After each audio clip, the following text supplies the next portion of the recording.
Saudara Ketua Majelis Kehormatan MK, Jimli Asidiki menduga ada kebohongan terkait tidak hadirnya Ketua MK Anwar Usman dalam rapat permusyawaratan hakim sebelum memutus 3 perkara soal batas usia Capres-Cawapres. Apakah putusan Majelis Kehormatan MK hanya berkisar pada etik saja atau dapat membatalkan putusan MK soal batas usia Capres dan Cawapres?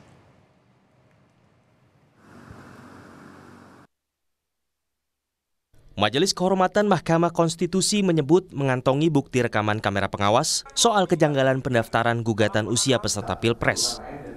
Ketua Majelis Kehormatan MK, Jimli Asidiki, bilang video CCTV itu berkaitan dengan proses penarikan permohonan yang kemudian diajukan kembali pemohon Almas Saki Biru.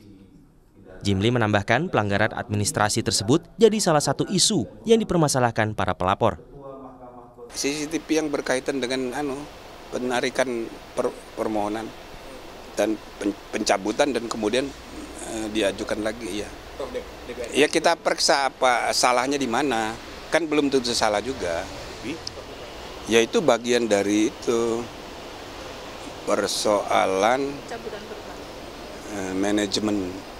manajemen registrasi dan persidangan. Jimli Asidiki juga membeberkan isu baru yang muncul setelah memeriksa 3 hakim konstitusi, Saldi Isra, Manahan Sitompul, dan Suhartoyo.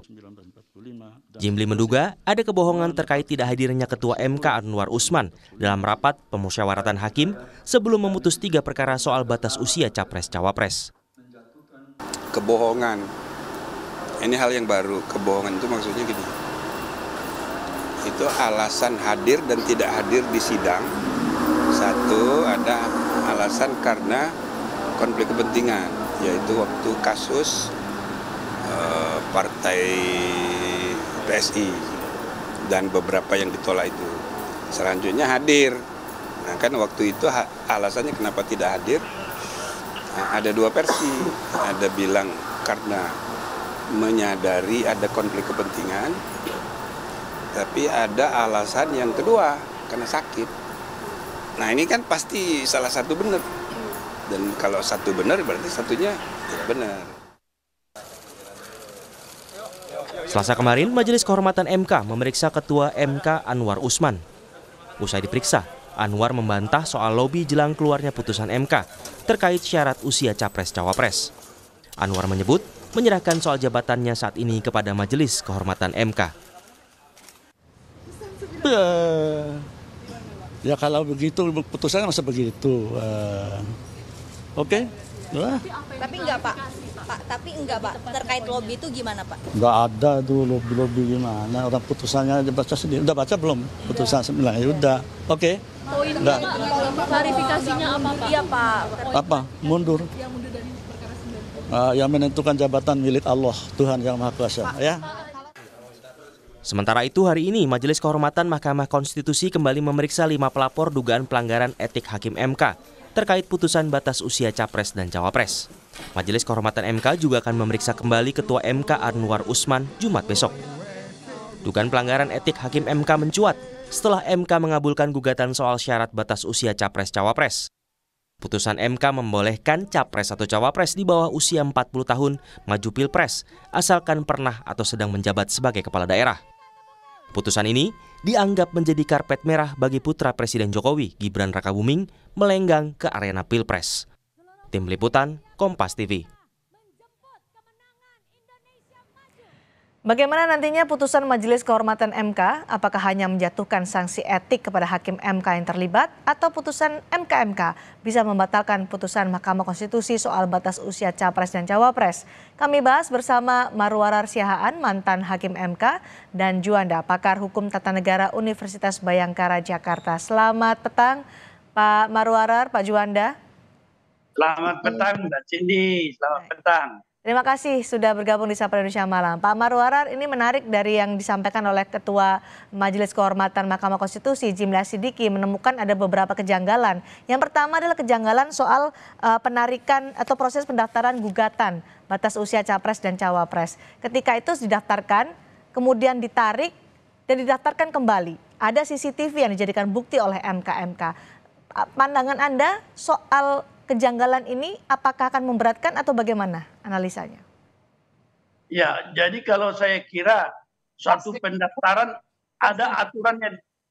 Kalau sudah dicabut, halo, bisa didengar. Ya. Pencopotan baliho dengan alasan estetika. Pak Marwarar? Pendaftaran permohonan sudah dicabut, biasanya itu akan ada suatu ketentuan bahwa tidak bisa dimasukkan kembali. Jadi kalau di dalam hal seperti ini tentu saja akan ada upaya menghilangkan jejak-jejak itu, dan terutama tentunya kalau boleh dihindari catatan-catatan bahwa sudah pernah ditarik. Inilah barangkali yang menjadi kesulitan tersendiri bagi hakim yang memiliki kepentingan untuk dimasukkan kembali permohonan itu, dan biasanya hal seperti ini akan memperdalam keterperosokan ke dalam apa yang dikatakan penonjolan kepentingannya sendiri di dalam perkara itu, di dalam kaitan dengan keluarga. Saya kira ini yang akan semakin memperjelas apa yang terjadi di dalam pelanggaran prinsip independensi dan impartiality tersebut. Saya kira begitu. Baik, jadi untuk proses pendaftaran saja ketika sudah dicabut dan didaftarkan kembali itu sudah mencurigakan dan menguatkan dugaan ada keterlibatan konflik kepentingan, begitu Pak Marwarar yang ingin disampaikan ya? Ya. Baik, Ketua MK Jimli Sidiki juga mengatakan ada dugaan kebohongan yang dilakukan oleh Ketua MK Anwar Usman ketika rapat permusyawaratan hakim. Yang pertama, izinnya adalah tidak ikut karena ada konflik kepentingan, tapi kemudian ada izin sakit. Menurut Anda, inikah kebohongan atau bagaimana? Ya, kalau kebohongan seperti ini, kalau di dalam hal ada kepentingan, ya masuk akal lah akan dilakukan semua upaya tentunya untuk boleh menghilangkan kesan yang menandakan dia memiliki kepentingan. Tetapi jelas dari seluruh proses, baik dari hal-hal yang diketahui umum bahwa beliau itu mempunyai hubungan keluarga, dan kemudian seluruh permohonan yang terjadi itu juga pada akhirnya kan kepentingan adalah kepentingan keluarga, khususnya Gibran, sehingga hal tersebut tidak bisa dihindarkan. Tetapi kebohongan yang dilakukan dalam hal itu semakin memperkuat adanya sebenarnya kepentingan daripada hakim yang bersangkutan yang seyogianya harus mengundurkan diri dari pemeriksaan perkara seperti itu. Pak Marwarar melihat itu sama seperti yang dinyatakan oleh Ketua MK bahwa itu adalah kebohongan untuk dua alasan yang berbeda itu. Anda yakin bahwa itu ada kebohongan? Saya kira masuk akal lah, artinya semua hal yang kita ingin tutupi itu kan harus kita bohongi dalam rangka mempertahankan diri bahwa dia mencoba netral atau tidak mencampuri hal itu. Tetapi pada akhirnya kan bukti-bukti itu muncul sendiri di dalam putusan terakhir dari nomor 90 tersebut. Kalau diduga ada konflik kepentingan antara Ketua Mahkamah Konstitusi dengan gugatan yang diajukan soal batas usia Capres-Cawapres yang mana itu adalah Gibran Rakabuming Raka yang diuntungkan dalam hal ini. Tapi kan ada 8 hakim konstitusi lainnya, Pak Marwarar. Apakah Anda melihat ada pembiaran karena tidak ada yang mengingatkan bahwa ini ada konflik kepentingan loh kepada Pak Anwar Usman? Ya, itu satu kemungkinan. Tetapi boleh jadi pengaruh daripada ketua.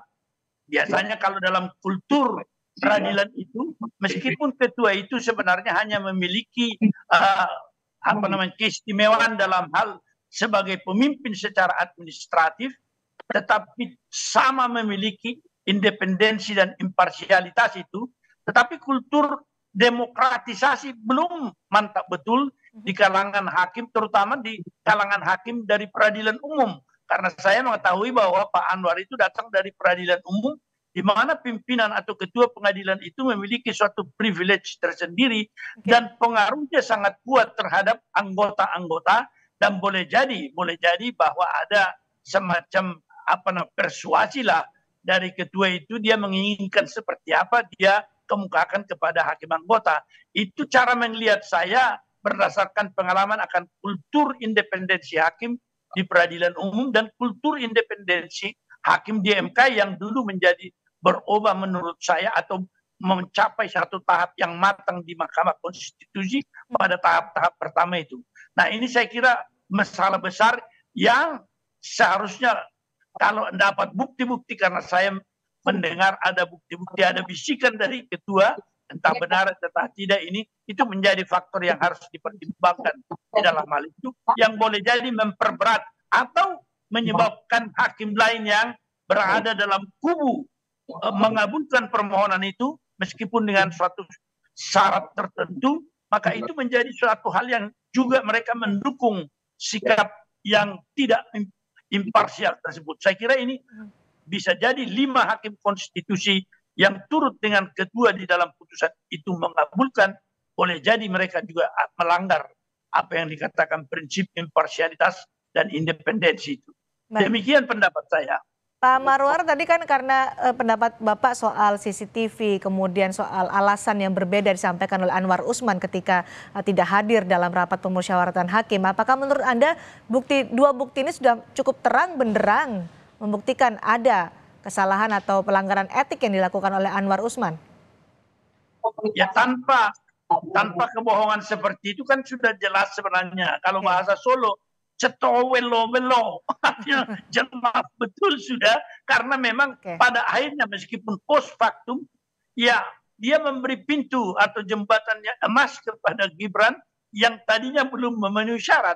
Oleh karena itu tidak ada keraguan tentang apa yang dikatakan bahwa dia telah melanggar prinsip imparsialitas yang memerintahkan bahwa seorang hakim yang memiliki kepentingan keluarga harus mengundurkan diri. Nah, itu masalah yang kita perhitungkan sekarang adalah konsekuensi daripada sikap ini ke depan seperti apa.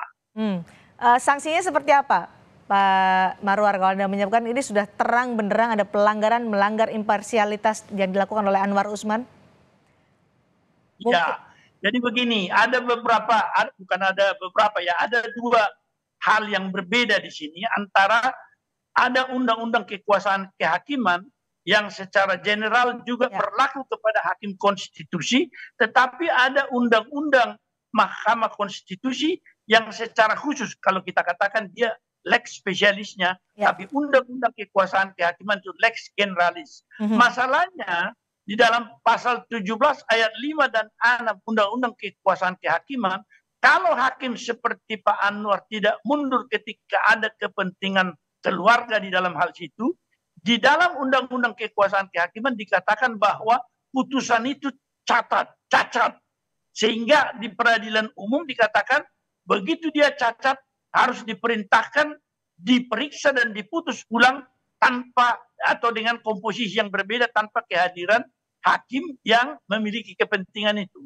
Tetapi di MK persoalannya bahwa sejak diumumkan putusan itu berkekuatan, maka kalau ada suatu analogi seperti itu, hakim MK itu juga yang sudah memutus itu. Siapa yang disuruh untuk memutus lagi, memperbaiki? Nah, ini menjadi masalah besar.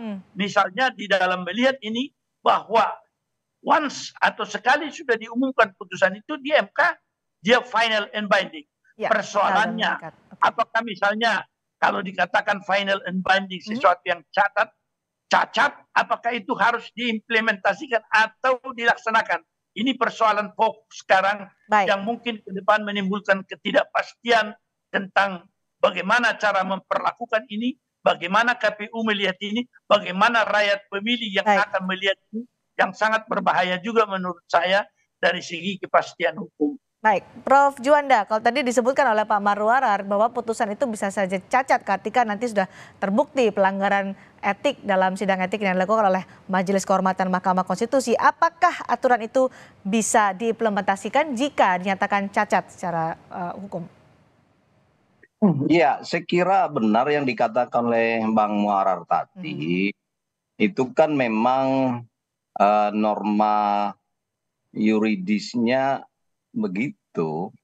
Artinya memang di sini saya persoalkan di mana-mana antara undang-undang kekuasaan kehakiman dengan undang-undang Mahkamah Konstitusi itu dan berbeda sekali. Seharusnya ya undang-undang kekuasaan kehakiman itu berlaku juga untuk hakim konstitusi, tetapi undang-undang kekuasaan kehakiman itu di dalam ketentuan umumnya telah membedakan pengertian dan makna hakim dan hakim konstitusi.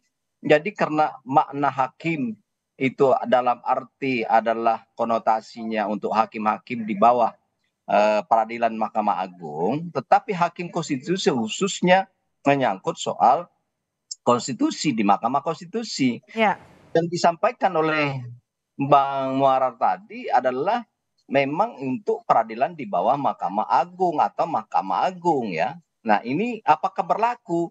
Kalau kita menggunakan sebuah analogi, artinya bahwa Mahkamah Konstitusi itu sendiri merupakan bagian dari pelaksana kekuasaan kehakiman, maka saya pikir bisa juga dianalogikan bahwa prinsip apabila ditemukan hakim atau salah satu seorang hakim misalnya terbukti melanggar kode etik, sepanjang memang belum diatur oleh undang-undang Mahkamah Konstitusi, maka diberlakukan juga. Nah, tapi ya secara fakta hakim konstitusi tidak mau mengakui bahwa undang-undang itu berlaku untuk dia, khususnya menyangkut pasal 17 tadi.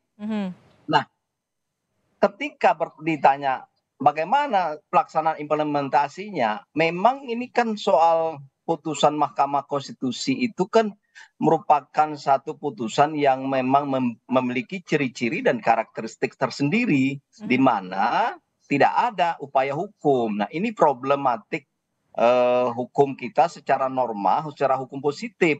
Makanya secara akademis, ilmiah, saya katakan kalau sepanjang itu dapat dibuktikan ya, ini tolong dicatat, kalau dapat dibuktikan nanti oleh MK ini bahwa ada pelanggaran etik, ada pelanggaran etik, maka saya nyatakan pertama, saya secara akademis mengatakan putusan Mahkamah Konstitusi itu, ini ingat ya, secara akademis saya berpikir ini harus dinyatakan putusan yang tidak sah.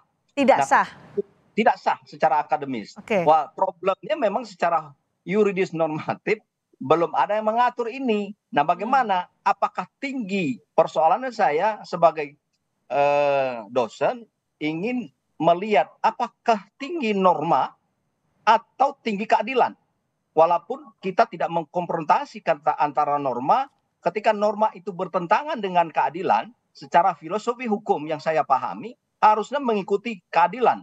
Nah, ketika ketidakadilan ada dalam putusan itu, saya pikir tidak bisa serta-merta diberlakukan. Walaupun secara yuridis normatif dikatakan itu final and binding. Nah, inilah jadi persoalan ke depan. Saya usul bahwa ketika ini menyangkut persoalan hajat orang maja, persoalan negara, persoalan bangsa, maka final and binding itu ada pengecualian. Baik, kalau artinya tadi secara akademis dinyatakan oleh Prof. Juanda tidak sah, implikasinya adalah mereka yang sudah mendaftar sebagai baca pres dan bacawa pres bisa tidak sah juga, gugur begitu? Ya, saya berani mengatakan ini kan secara akademis saya katakan. Nah, memang ya problemnya kita menggunakan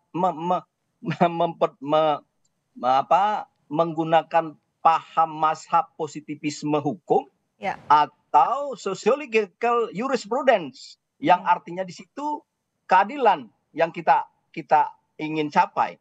Ya, putusan ini cacat. Ya, kita tahu bahwa dengan cacat itu sebenarnya ya terima, suka tidak suka terima, benar tidak benar terima, adil tidak adil terima. Apakah ini konsep negara hukum yang benar? Saya kira ini perlu ya diperbaiki ya, paham-paham seperti ini termasuk norma di Mahkamah Konstitusi itu. Baik, apakah juga tadi seperti yang dinyatakan oleh Pak Marwarar bahwa ini harus disidangkan ulang dengan hakim yang berbeda? Ya, saya pikir begini, itulah yang karena pendapat akademis seperti saya misalnya memang agak terbentur dengan masalah norma hukum yang berlaku sekarang. Karena norma hukum yang berlaku sekarang kan tidak mengatur tentang itu. Karena yang diatur di dalam Undang-Undang Kekuasaan Kehakiman itu sendiri adalah berlaku untuk hakim-hakim di bawah Mahkamah Agung ya. Nah, tetapi tidak berlaku, ini problemnya. Makanya pertama saya ke depan ini, untuk ke depan Undang-Undang Kekuasaan Kehakiman itu perlu ditinjau dan disempurnakan. Undang-Undang Mahkamah Konstitusi juga perlu disempurnakan. Dengan catatan apa? Ketika terbukti bahwa putusan itu dinyatakan terbukti cacat atau tidak sah, karena ada pelanggaran kode etik, maka dibuat klausula ya pengecualian dari final and binding itu maka bisa diperiksa ulang. Oh, bisa dari mana? Hakimnya misalnya. Ya. Baik. Kalau misalnya sekarang ada 1 atau 2, nah problemnya memang hakim kita ini kan 9 orang. Ya. Kalau